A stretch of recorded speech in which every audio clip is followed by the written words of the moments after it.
Ladies and gentlemen, please welcome Gary Johnson, former governor of New Mexico. I'm Gary Johnson, and I'm running for President of the United States, trying to get the Republican nomination. I'm going to view this as a job interview, and I'm going to try and make the most out of this job interview. So I'm going to have to toot my own horn, something that I'm not really used to, but I need to do this. I need to tell you who I am and what I've done. I've always believed that actions speak louder than words, and that's the way I've lived my life. I have a terrific family. I have a couple of kids, Saya, who's 32 years old. When she was in college, she was the valedictorian at University of Colorado Boulder out of 9,000 students, which I was really proud of. My son Eric, who's now 28 years old, he quit his well-paying job in Denver 16 months ago to come and do this with me unpaid, which is about as loving a son as you could ever ask for. And then I have a fiancée, Kate. We've been engaged for a year and a half. I'm in love. We share a passion for fitness. We share a passion for health. And that's terrific. I'm an entrepreneur. I've been an entrepreneur my entire life. I started a one-man handyman business in Albuquerque in 1974. And in 1994 had 1,000 employees, electrical, mechanical, plumbing, pipe fitting. I know what it's like to sign a paycheck. Show up on time, do what you say you'll do for people, do a little bit more than what you say you'll do for people, and on that basis, my business grew, and it was very successful. I sold that business in 1999. No one lost their job, and that business is doing better than ever. I view my venture into politics as entrepreneurial. I have run for 2 political offices in my life, that being governor of New Mexico and that being running for re-election as governor of New Mexico. I went and I introduced myself to the Republican Party a couple of weeks before I announced my candidacy, and they embraced me. They said, "We like what you've got to say. We're an inclusive party. You'll be terrific for the debate and the discussion that'll go on statewide, but you just need to know that you'll never get elected, that it's not possible to come from completely outside of politics and get elected in a state that's 2-to-1 Democrat as a Republican governor. It's not going to happen." Well, I got elected, and to get elected, it was about words. And the words that I had to say was, the best government is the government that rules the least.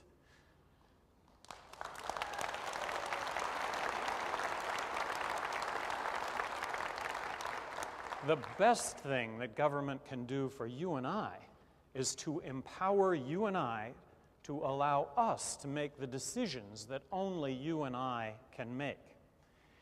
In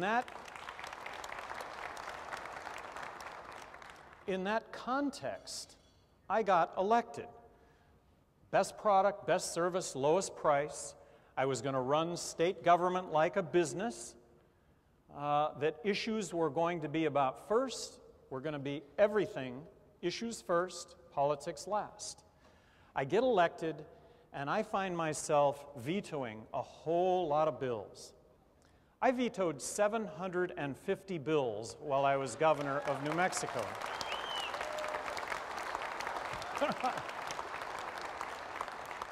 I had thousands of line item vetoes as governor of New Mexico.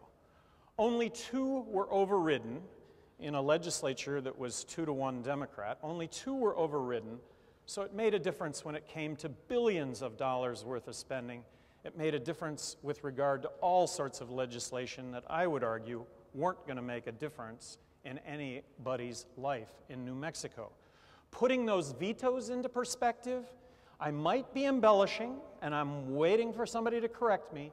I may have vetoed more bills than the other 49 governors in the country combined, just to put that into perspective.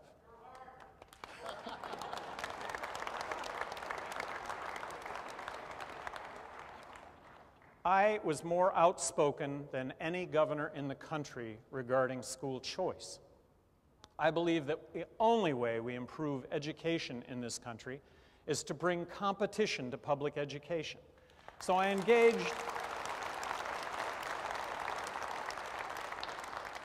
engaged in the debate on public education.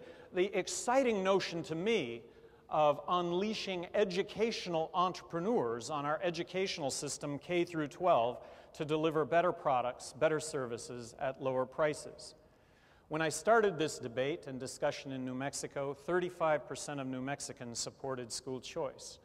When I left office, over 50% of New Mexicans supported that notion, and for 6 straight years I proposed that every single student in the state of New Mexico get a school voucher, which would have brought about that competition to public education. I'm running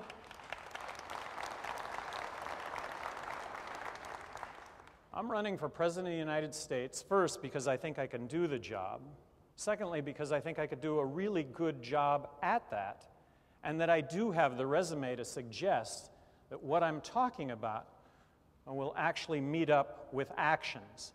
So I got elected in New Mexico when it came to my words. I got re-elected when it came to action. And having vetoed that much legislation, I just think it speaks volumes to the fact that people really appreciate good stewardship of tax dollars in a state that's 2-to-1 Democrat.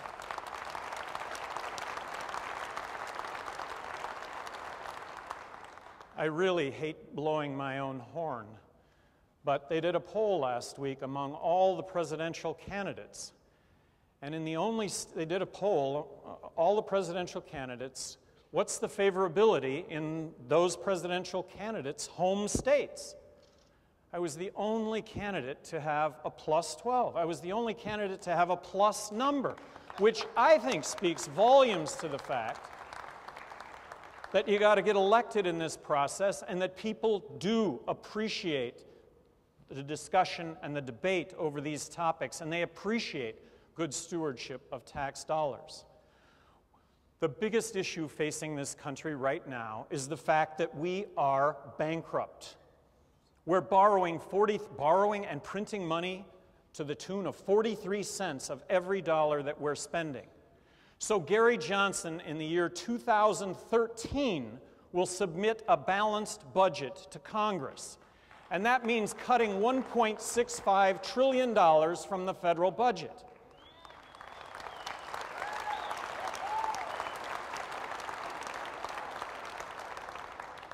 We're on the verge of a financial collapse. It's baked into the numbers. It's going to be the bond market. And it's going to be the bond market because there's no repaying $14 trillion in debt when the ongoing deficit is $1.65 trillion this year, last year, the year before, and years going forward. It's not going to happen, and that's going to come due. This is not a problem for our kids and our grandkids. This is a problem that we've got right now, and it needs to be addressed.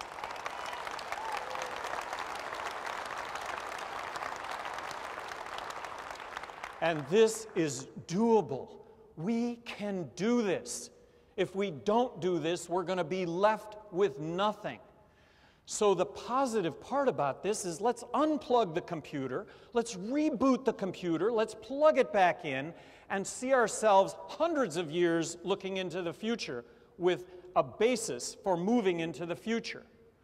Looking at job creation in this country, I propose to eliminate the federal corporate income tax, reestablish this country as the only country to start up, to grow, to nurture business. Understand that the corporate income tax is a double tax. You and I own the corporations. When money gets distributed to you and I from the corporations, that's when the money gets taxed. And then when it comes to government certainty, government can create certainty when it comes to the economy.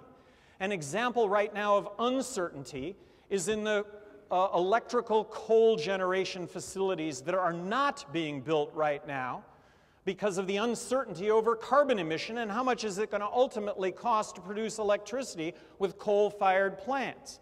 Well, I'm opposed to cap and trade. I've always been opposed to cap and trade.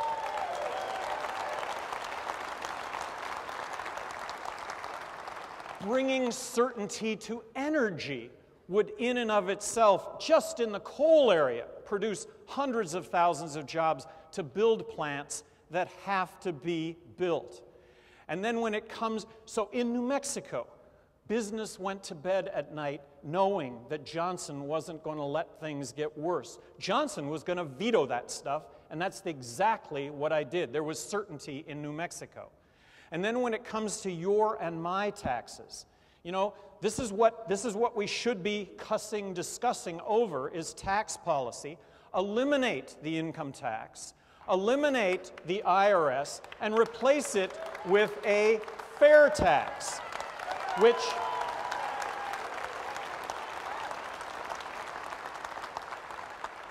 which by all free economists' reckoning is just that. It's a fair tax, that it would be fair, that it would promote savings. So we need to cut $1.65 trillion from the federal budget. That means engaging in the discussion over Medicaid and Medicare.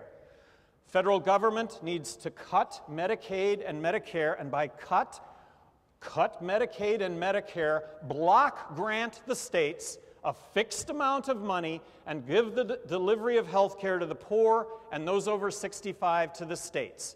50 laboratories of innovation, 50 laboratories of best practices. I got to tell you, the states will make it happen.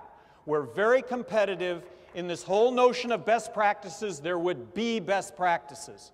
They would get emulated, there'd be failure, we'd avoid the failure, but the notion of Washington top-down, it doesn't work. That's why we're bankrupt.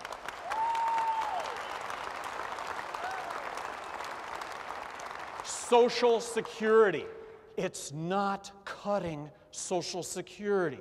Social Security is a system that very simply needs to take in more money than what it pays out. But to do that without raising taxes, and I have not raised one penny of tax in my political career, but to do that without raising tax, raise the eligibility rate, so raise the retirement age, have a means testing, and by means testing, if you paid in a certain amount of money, you're not going to get paid out more than what you paid in if you make a certain amount of money. Means testing is pretty encompassing.